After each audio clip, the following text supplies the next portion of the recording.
দেখুন, ইন্দ্র সাহানির জাজমেন্ট আছে, এটা একদম সুপ্রিম কোর্টের 9 জাজেস বেঞ্চের জাজমেন্ট। সেইখানে একদম স্পেসিফিক্যালি বলা আছে কোনো জনগোষ্ঠীকে যদি ওবিসি তালিকাভুক্ত করতে হয় তার জন্য এন্টায়ার পপুলেশনের সার্ভে প্রয়োজন।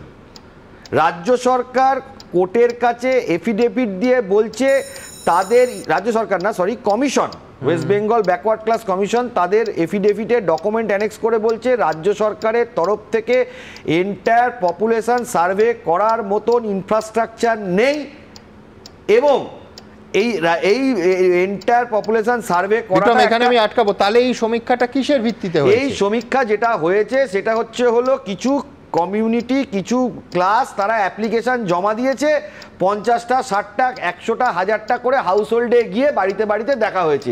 এই সমীক্ষাতে একটা রিজার্ভেশন করা সম্ভব না।